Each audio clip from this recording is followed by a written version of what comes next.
What's up, everyone, and welcome back. Hey, guys. This is Paul, It's Jason. and you're watching Don't Call Me Pretentious. And this is our review of Season 2, Episode 6 of Star Trek Discovery.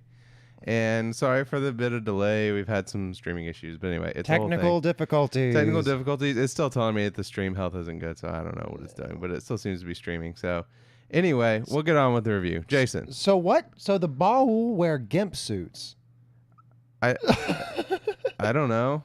I don't know what that was, if I'm honest. I really liked it. How did you feel about the design of the Baul, Paul? It was interesting. You know what it reminded me of? It reminded me of the species that killed Tasha Yar. Oh in yeah, Next the Generation. gooey thing. Yeah, the gooey thing. Yeah, that's what it reminded me of. Other than that, I don't know. I don't really have much thoughts about the appearance. What did you think about the episode overall? Overall, it was fine. I wish I could say I hated it or I liked it a whole bunch, but it was okay. Did the Baul not just kind of sound like a guy to you, with like just some guy? Yeah, with the creepy, like it was like a creepy voice effect on it, but it was just some guy, right? Okay, well, yeah, it sounded kind of like, oh, here's what we think a scary alien species would sound like. But like it's a person putting his voice through a voice changing filter or something, right? Like that's what it sounded like. Tilly made me want cake right away. You want some galaxy cake? That's what we should name this episode. You remember galaxy cake from the sphere? Galaxy cake, a slice of galaxy cake. Did she say that? She did. Oh, hey, I must have missed that. So when Tolson, what's the doctor's name that's now alive that was dead? Culber. So here's the thing. Here's the thing about the DNA making him a whole new person. Okay. His hair wouldn't be gray. I know. That was the whole thing. Like, why would he look like that if it was all pristine? I don't know. That didn't make sense. Like, that was spotty. How did you feel about it? About the episode? Mm-hmm. I really liked it. Okay. I thought it was really interesting. I have concerns still about where they're going with all the whole, oh, we're being guided here for a purpose and all that stuff. But overall, I liked the conceit of the episode, which is that, like, out of my head. And it's whenever... hold on. We had a drop connection for some reason. I think we're back. Man, I tell you what, I don't know that I'm ever gonna do this scheduled event again because it's weird. It's not nearly as nice. It's not as nice as the other one. It's just clicking stream live. So I tried to do an event and try to have it, but it's rough. Anyway. Yeah. So I'm scared to even give this thought voice, but I can't help it. Okay. Whenever Dr. Culber, whenever he was with the Stamets in the hospital, and he touches him and he recoils. Yeah. Some part of me, I thought, well, what if now that he's got a new body, what if he's not gay anymore? What if that's what we find out? What if like it's just like, what if they're gonna make somehow I doubt it. Environmental gay argument? I doubt that's what's happening. It wouldn't necessarily mean that they were saying that you choose to be gay. Don't choose. It doesn't say that. It just means that they would just have to claim it was early environmental. Yeah. Okay. Even if that were the case, it still wouldn't make sense because it's all of his memories and thoughts. So like that doesn't make sense. I guess. I hope to God they don't do that. I know, but the first thing I thought was he looked at him like he didn't like him. He did look at him like he didn't like him. I'll give you that. That's your man meat. What are you talking about? But I think there might be some kind of that picture existential crisis or something. What is up with this robot lady in the picture? Dude, I don't know. What were they thinking with that shot? I don't know. That is like a straight up like horror movie shot. No. It's like a shot from a really artsy music video. Like if she just started singing right there. I could totally see her singing some electronic music dressed like that. But again, I'm still confused by this character who I think we learned her name was like Amia or something like that. Did we? I don't know. Tilly said her name multiple times. Started with an A. It did not leave an impression. It didn't leave an impression either. Yeah. But either way, I've still yet to figure out what she is supposed to be. Or her job. Well, her job is apparently science shit. So I don't know. We can cross that off the list. But I still don't understand is she an android? Is she a robot? Because Data was supposed to be the only android, and that's 80 years from now, 90 years from now. Well, maybe he's the first. Maybe he's just the first positronic android. I don't know, man. I don't understand her. Anyway, hardly the biggest point of the show. Here's a question I will throw to you. Hit me. Do you think that this is related to that Star Trek: The Next Generation episode? Of the Next Generation, the sheet where she died? No. Which episode? Hold on, I'm getting the title here. I had it Googled and I got to bring it up again. Sure. My laptop won't start up.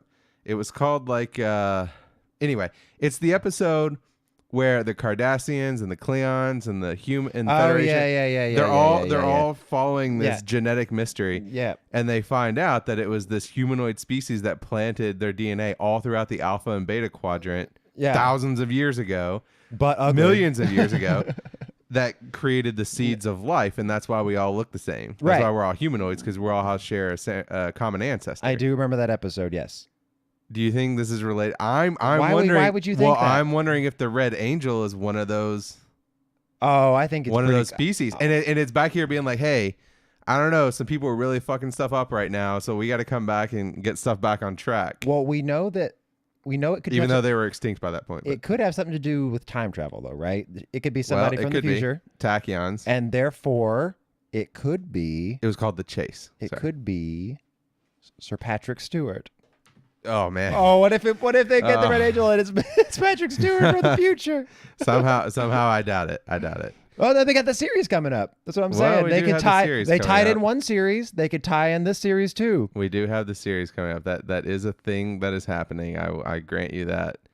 But nonetheless, I'm interested to see if the Red Angel is tied to that. That would be an interesting way to tie it into TNG. And of course. Well, again, speaking to time travel, though, like I said, that species, which we never learned the name of in the Chase, that species was extinct by that point. So is it time traveling from the past? Oh, to keep an eye on things? To keep an eye on things or something. I guess. Like it's like a watchful manager or something like that. But again, then you're going to throw the Cannon Brigade all into a hissy because this is 100 years before we learned about that, So was Saru about to fuck Pike up? They definitely looked angry. He looked like he was about to step it. Oh my God, he can shoot things out of his face. Did you see him shoot things out of his face? Okay, but this gets to the question in the show, which is, can he overcome his baser instinct, right? Because he's clearly getting pretty aggressive. Okay, and so let's talk about this. Because you remember, I mentioned this a couple episodes back, 2 episodes back when he first went through this thing. And my theory at the time was, hey, they were actually the dominant aggressive species at one time. Oh, you did? Did you mention that way? I did. I totally called it. Go back and listen to it. I called it. Kudos.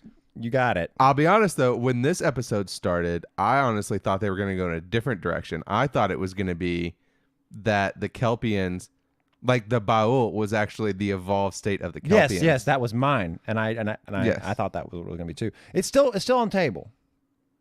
I don't think so. I think we're pretty clear that that's not the case. I don't know. It's the way they said the village. He says, we will not let you. It said we will not let you risk the village or something, and it sounded just like his dad from the short trek. Yeah, well, and I'm wondering if that's who the Baul is that we see coming out of the creepy nastiness. It crossed my mind. I know it seems a bit far-fetched now, but okay, so what's the theory there? That there's like a third evolved state? Yes. So like they start Kelpians, then they go evolved Kelpians, and then they go Baul. Yeah, they're like Bulbasaur. Bulbasaur to Ivysaur to Venusaur. Oh God. Anyway, so that's your theory, right? That they start Kelpians, then they go evolved Kelpians, then they go, then they go Baul. Yeah, maybe they don't let anyone else. Okay, but then why were the Baul going extinct 2,000 years ago? I don't know. Right, like they strongly hinted at. Basically, there was a civil war. Going on the planet between the evolved Kelpians and the Baul, and the evolved Kelpians were kicking their ass, and somehow they discovered some kind of technology that brought them up to speed, and then they used their technology to win, Yeah, I don't and then know. now they I subject don't know. the Kelpians It could be. so they don't I become mean, the the evolved speed at Kelpians. which it happens may be related to them all being the same thing. It could be an overpopulation issue, or who knows? I don't know. But It could be. I don't know. Well, I mean, yeah, that was going to be my question. Is it some sort of like they were killing themselves with war or fossil fuels or disease or something like that? And the Baul are using the culling to keep it population control, essentially. Did you notice which is dark. how effing hypocritical Saru is now about How do you mean? Burnham? Remember he gave him that whole big thing about like following orders to burn him.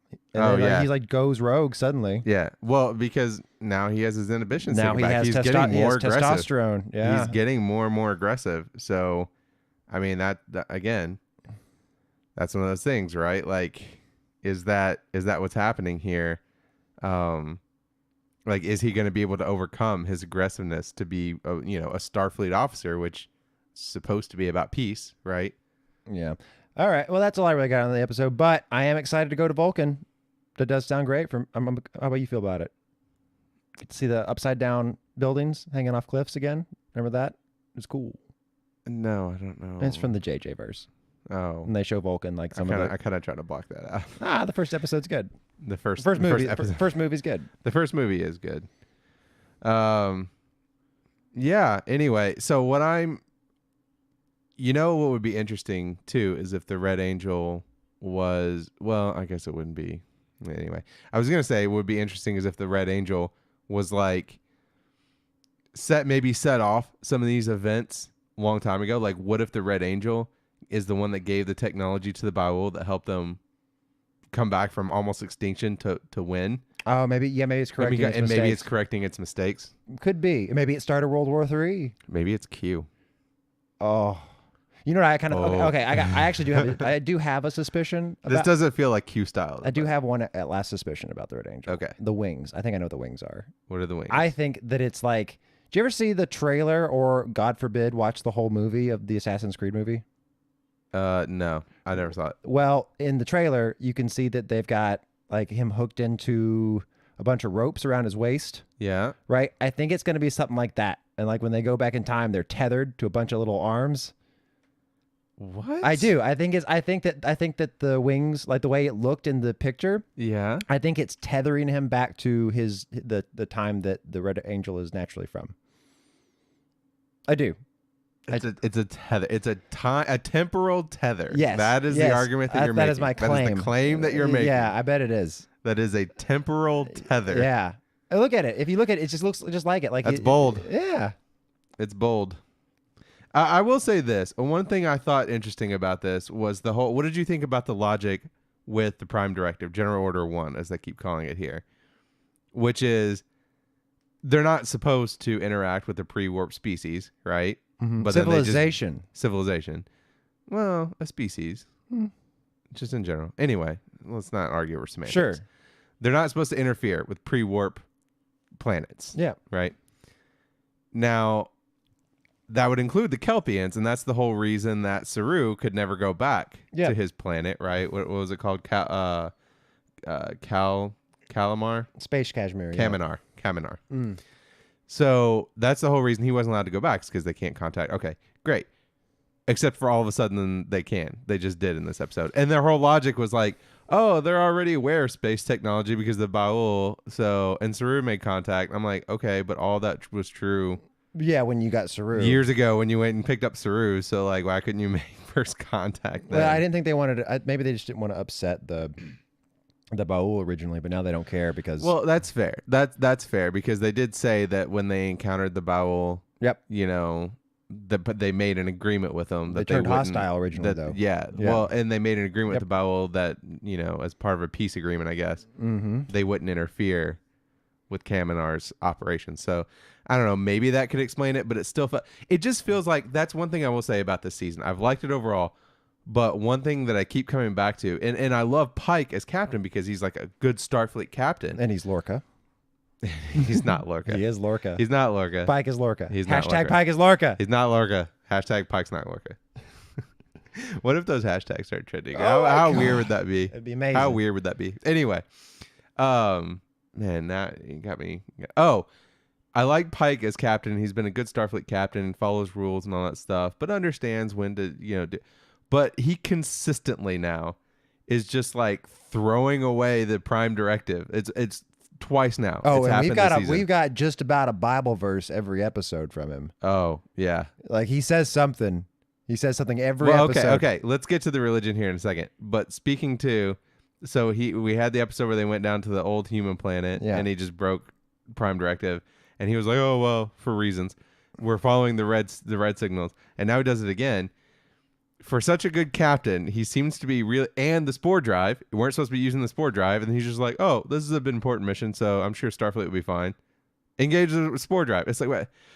I don't know, Pike. You're breaking lots of rules awfully quickly for a guy who's not a big fan of Section 31. Mm-hmm. Like it's literally called General Order 1 for a reason. Mm-hmm. It's called the Prime Directive later on for a reason, and you've broken it twice in 6 episodes. So we keep talking about how great of a captain, Pike is, but just keep in mind, he keeps doing that. But okay, to the religion stuff. They're getting really heavy on it now. Are they? I just feel like they just throw a little bit in here and there. No, I immediately felt it as soon. I mean, like this whole episode was about. Saru said purpose or something. Yeah, he said there's a purpose and it's being guided by a hand, right? Oh, he did say hand? Yeah. Oh. Well, I don't know if he said hand exactly, but he said it's being guided. Yeah. Right? They're being guided places for a purpose, right? For a higher purpose. And it's like we keep getting this. I just don't know where they're going. Well, now I just feel bad because they're just gonna get big womp womp when they find out there's no God. By the way, everyone on the stream, there's no God. Ooh, yikes! Well, that's a bold claim you're making as well. That's the title. That's what we should title this review. Bold claims. There is no God. Or there is no God.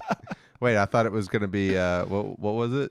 Oh, they wear gimp suits, baby. Oh, Galaxy Cake. Galaxy Cake. Yeah. Yeah. Actually, that's not a bad title. We might use that. But anyway. Yeah. I don't know. That's all I got now. Saru Strong. Oh. I was just looking at my notes. I had an interesting thought. Tell me what you think about this. This episode, the one thing a problem that I have with the premise of this episode is it's essentially a conservative nightmare come true. It reminds me of Sicario, Day of the Soldado. Sicario 2. How's that? Okay. So the Kelpians were a dominant species who lost their dominance to an inferior, an oppressed race. And the oppressed race comes back even stronger to oppress the Kelpians. I guess. Right? I guess. It's the projection of, hey, we kept people, we treated minorities badly. Stop being extra liberal for all these years. When the country becomes majority minority, they're gonna do it to us too. That's not bad. Right? Like that's what this episode was about. It made me kind of uncomfortable. That you're seeing things. You're seeing a mirage. I don't know. It made me kind of uncomfortable. That's what I saw about it. Yeah. I was like, this just feels like every nightmare about liberals and SJWs come true, right? Like they're actually the fascists and the oppressors, and as soon as they get majority, everyone else is screwed. Mm-hmm. That's kind of what this episode felt like. But other than that, so recommend. You don't recommend. You didn't like this episode. No, I'd recommend. It's a very competently made episode. Ooh. Yeah, I think so. It feels so dastardly when you say it. Dastardly? Yeah, it was a competently made sinister. Episode. It feels what's the word I'm looking for? Condescending. That's what I was looking for. It didn't wow me. Didn't wow me like the first episode. Really? Didn't irritate me like the second episode. I really liked this episode. Or the third. Which one was the Jesus episode? Was that 3 or 2? Wait. It was 3. Episode. It was 3. It was the World War III episode. Jesus. The one where they go down. Yeah. Yes, that episode. The awful one. The one I hated. The one is awful. It wasn't bad as that. No metal Klingon fight. No. So it was missing that. But it did have a super cool gimp suit guy.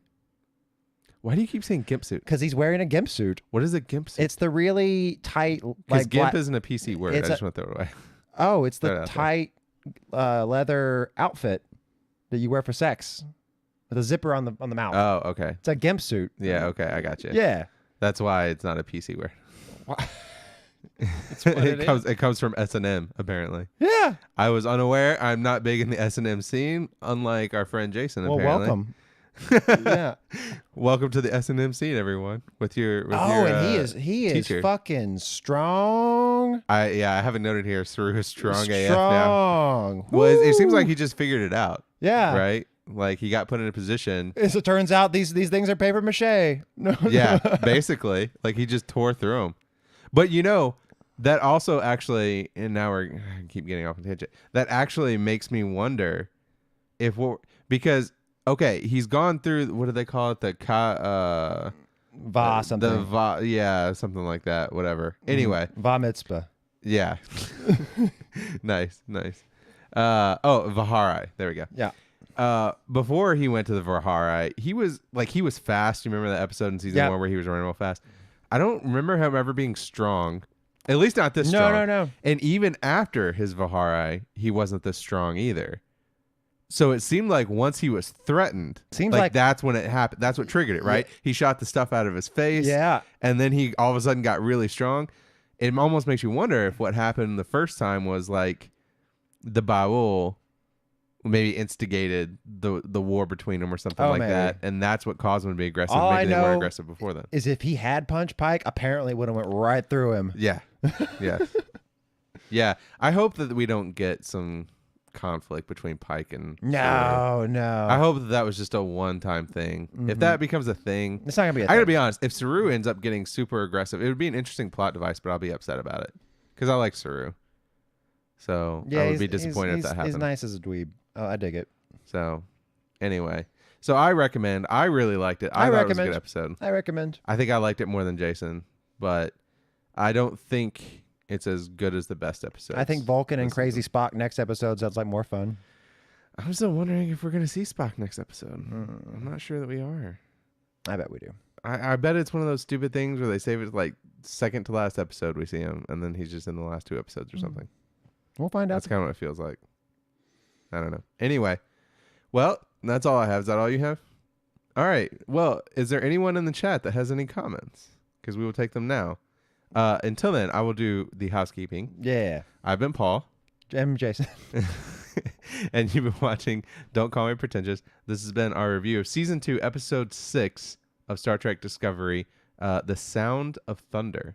Was it Sounds of Thunder or Sound of Thunder? I don't know. I need to fix it. I think it was Sound of Thunder, and I think I said Sounds of Thunder on the title. Fair enough. Whatever. Anyway, it's fine. This has been Season 2, Episode 6, Sounds of Thunder review. You can catch it. We do it every week after the episode airs here on youtube.com, Don't Call Me Pretentious, at about 9 p.m. It was a little late this week. We had some technical difficulties. I'll try to get it better next time. And also, the episode was long. That's the one other thing I want to say. This was a long episode. Oh, really? Yeah, it was like 56 minutes. Is that not normally how long it is? No. Well, I mean, you figure like an average hour-long TV show for commercials, because this airs in Canada with commercials, right? Oh, okay. It airs on regular TV. It's usually 46 minutes. So to be 56 minutes, that's not a lot of commercials. So, and they've had short episodes too. They have one that was like 40 or 35. So, but anyway, so every week, Thursday night, approximately 9 p.m., you can catch us streaming our reactions and reviews to the latest episode of Star Trek Discovery. And also be sure to follow us on our social media, twitter.com/@DCMPretentious and facebook.com/Don'tCallMePretentious. And leave a comment. Let us know what you thought of this episode. And as always, share, subscribe, all that stuff. Until next time. Love. Boldly go.